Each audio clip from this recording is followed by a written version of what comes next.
I never believed in the paranormal. Ghost stories, haunted houses, and eerie legends were just tales woven by creative minds to spook the gullible.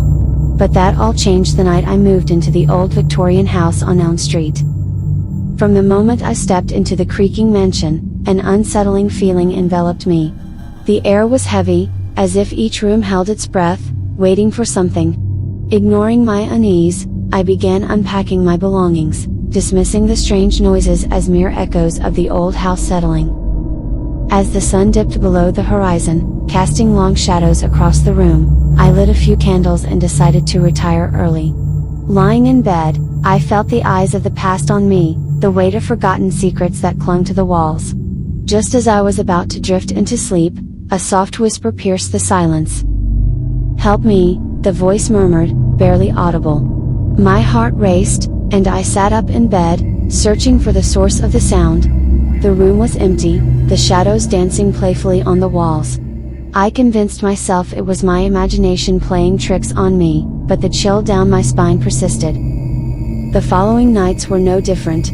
The whispers continued, growing more insistent with each passing evening. The words were always the same, "Help me," but they carried a desperation that sent shivers down my spine. I started avoiding sleep, afraid of what I might hear in the darkness.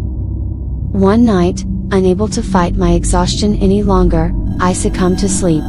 I dreamt of a young girl with hauntingly sad eyes, trapped in a decaying room.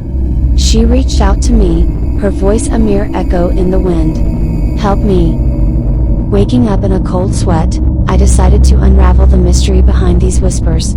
Researching the history of the house, I uncovered a tragic tale from decades ago. A family had once lived here, a mother, a father, and their daughter, Emily. The parents had died under mysterious circumstances, leaving Emily alone in the house until her own disappearance. The case had gone cold, and Emily was never found. The realization hit me like a tidal wave. The whispers were Emily's cries for help, her restless spirit reaching out from the shadows. Armed with newfound determination, I began exploring the house, convinced that uncovering the truth might bring her peace. The basement was my first destination. The air grew colder as I descended the rickety stairs, the weight of history pressing down on my shoulders. In the dim light, I spotted an old chest tucked away in a corner.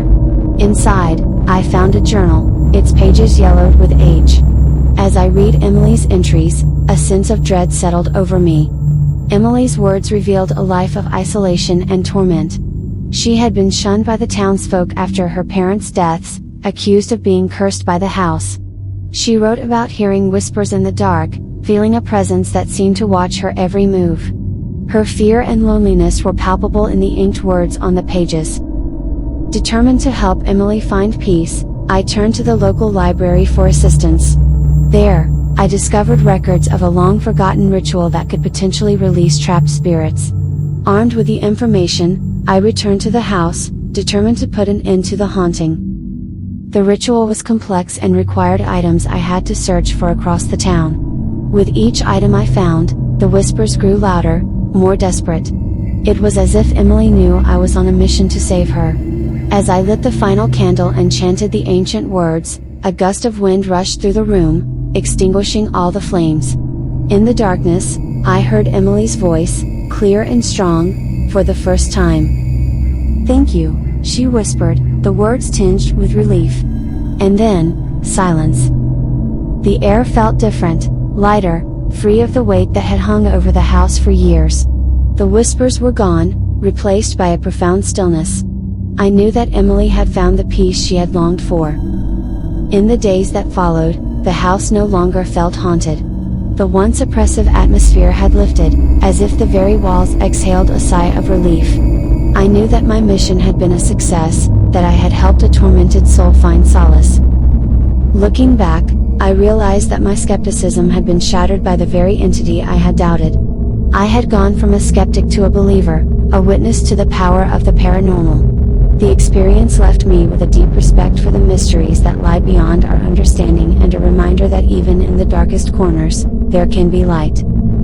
So, if you ever find yourself in the presence of a whisper in the shadows, don't dismiss it as mere imagination. It might be a soul reaching out, seeking help and release from a haunting past.